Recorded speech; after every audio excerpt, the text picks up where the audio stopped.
saja kami dari Sekolah Tinggi Ilmu Tarbiyah Al-Urwatul Wuthqa Bulurejo Diwek Jombang. Kami akan memperkenalkan mata kuliah psikologi dan ruang lingkup psikologi untuk menyelesaikan tugas mata kuliah pengantar psikologi. Langsung saja perkenalkan, nama saya Putri Mas'udah asal Sidoarjo. Dan saya Tulifa Nur Bekabahi asal Nusa Tenggara Timur. Oke, langsung saja saya akan menjelaskan apa sih psikologi itu. Psikologi yang saya ketahui selama di mata kuliah tarbiyah ini mengandung dua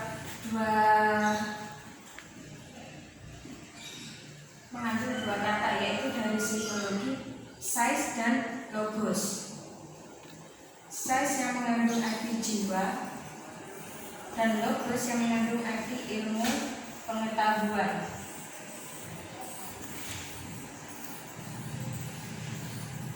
Sais dan logos menjadi psikologi. Psikologi ini mengandung arti ilmu pengetahuan yang mempelajari tentang kejiwaan manusia. Langsung saja, ada beberapa orang yang berpendapat. Yang pertama yaitu ada Plato dan Aristoteles. Plato dan Aristoteles.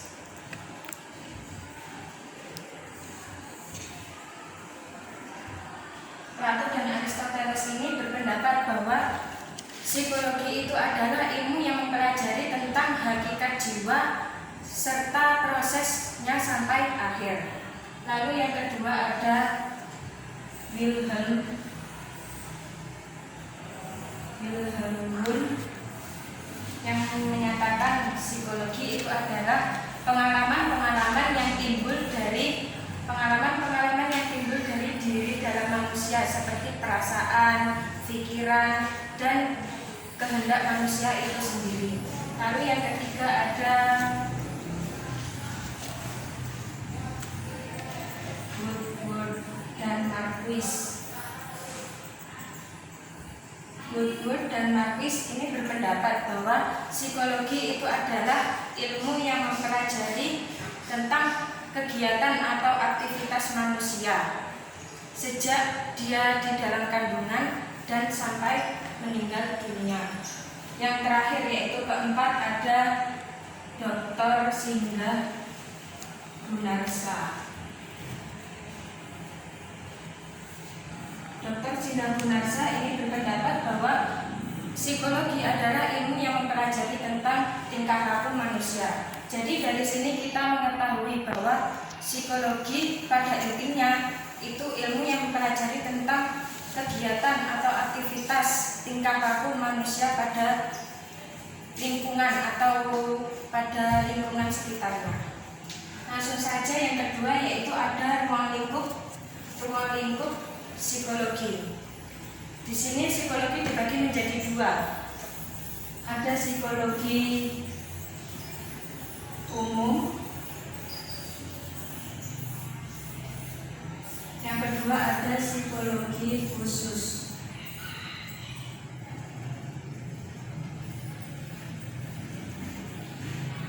Psikologi umum yaitu psikologi yang mempelajari tentang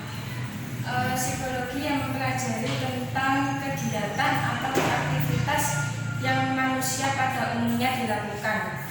Manusia pada umumnya yang dewasa, yang normal, dan yang beradab.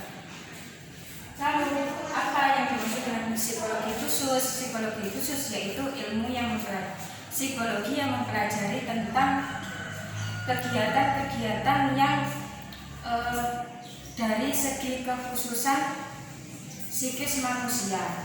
Nah, psikologi khusus ini juga dibagi menjadi 7 macam. Yaitu yang pertama ada psikologi perkembangan.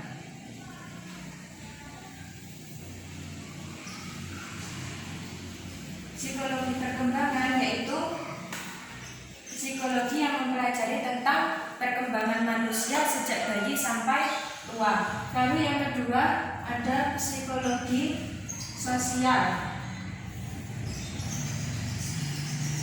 Psikologi sosial yaitu psikologi yang mempelajari tentang hubungan sosial atau hubungan lingkungan sekitarnya. Lalu yang ketiga ada psikologi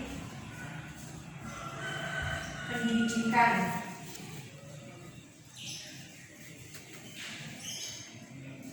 Yaitu psikologi pendidikan, psikologi yang mempelajari tentang hubungan dengan pendidikan. Misalnya ada guru itu bagaimana mengajar siswa, guru itu bagaimana mengajar siswanya agar siswa itu paham terhadap penjelasan guru, agar guru itu bisa mencerdaskan, memahamkan murid tersebut. Dan murid pun juga gitu, dan murid pun juga sebaliknya bisa memahami penjelasan dari guru dengan mudah. Lalu yang keempat ada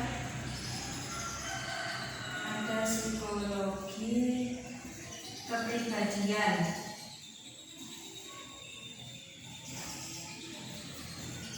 Psikologi kepribadian yaitu psikologi yang mencakup atas kepribadian manusia itu sendiri.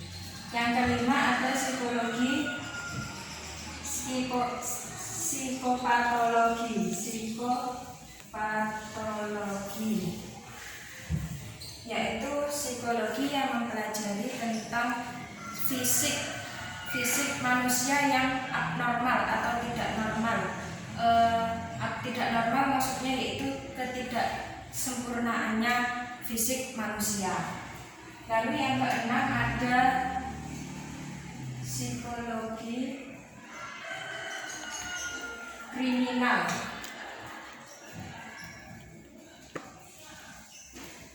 Psikologi kriminal yaitu psikologi yang mempelajari tentang soal kejahatan atau kriminalitas. Langsung yang terakhir yaitu nomor 7 ada psikologi perusahaan. Psikologi perusahaan yaitu psikologi yang berhubungan dengan soal perusahaan. Nah, sampai di sini saya menjelaskan dari definisi psikologi dan ruang lingkup psikologi. Nah, size dari kata jiwa dan logos menjadi psikologi dan menjadi satu yang mengandung arti ilmu pengetahuan yang mempelajari tentang jiwa. Apa sih jiwa itu? Jiwa itu daya hidup rohaniah yang bersifat abstrak, yang menjadi penggerak dan pengatur pribadi manusia itu sendiri. Dari sini bisa dipahami, dan pada intinya psikologi itu ilmu yang mempelajari tentang bagaimana atau aktivitas kegiatan manusia, tingkah laku manusia dalam lingkungannya, dalam berhubungan sosial. Sekian dari saya. Oke, akan dilanjutkan Mbak Tulifan Bekabani. Baik, di sini saya akan menjelaskan sedikit pemahaman saya mengenai psikologi. Psikologi berasal dari perkataan Yunani psais yang artinya jiwa dan logos yang artinya ilmu pengetahuan. Secara etimologi atau menurut arti kata, psikologi dapat diartikan ilmu yang mempelajari tentang jiwa, baik mengenai macam-macam gejalanya, proses maupun latar belakang, dengan singkat disebut ilmu jiwa. Berbicara tentang jiwa, terlebih dahulu kita harus dapat membedakan antara jiwa dengan nyawa. Nyawa adalah daya jasmani yang keberadaannya tergantung pada hidup jasmani dan menimbulkan perbuatan badaniah organik behavior, yaitu perbuatan yang ditimbulkan oleh proses belajar. Misalnya insting, refleks, nafsu, dan sebagainya. Jika jasmani mati, maka mati pula nyawanya. Sedangkan jiwa adalah daya hidup rohaninya yang bersifat abstrak, yang menjadi penggerak, pengatur bagi sekalian perbuatan pribadi atau personal behavior dari hewan tingkat tinggi maupun manusia.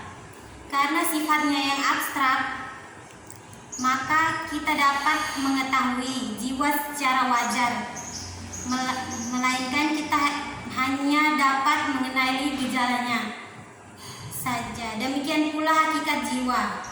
Tidak seorang pun dapat mengetahuinya dari tingkah laku yang dapat mengetahui jiwa seseorang. Tingkah laku itu merupakan kegiatan jiwa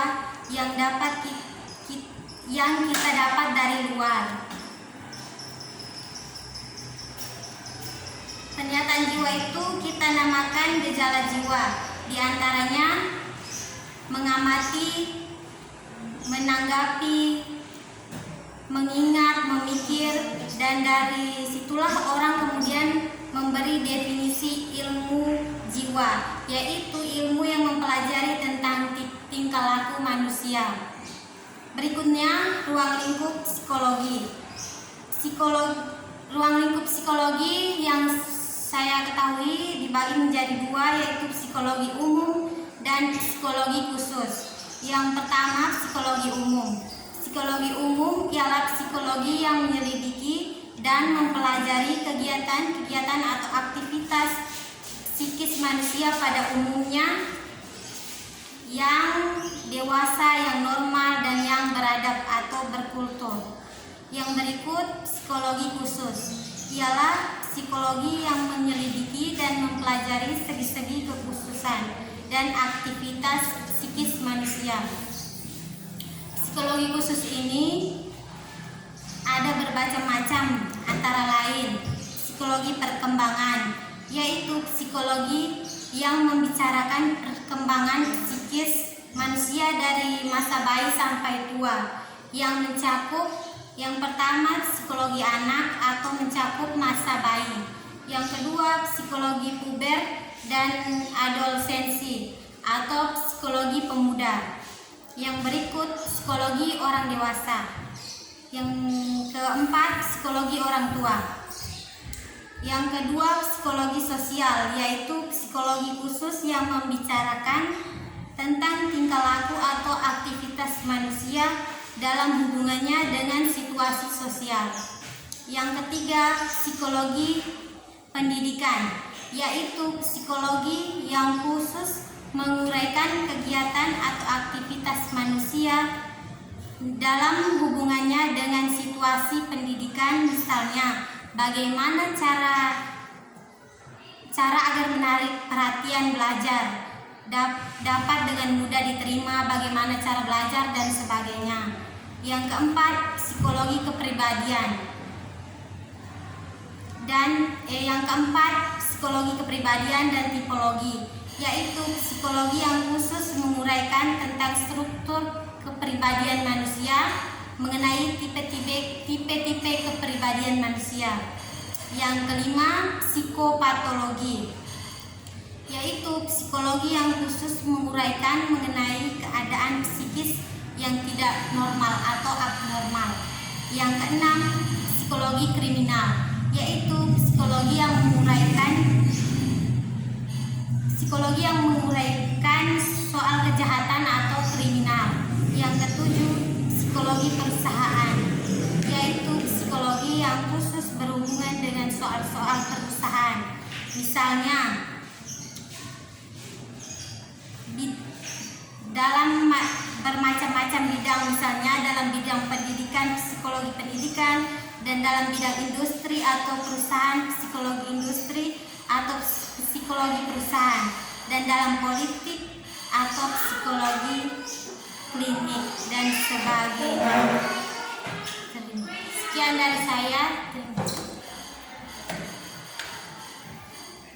Oke, sekian dari kami. Kurang lebihnya mohon maaf. Wassalamualaikum warahmatullahi wabarakatuh.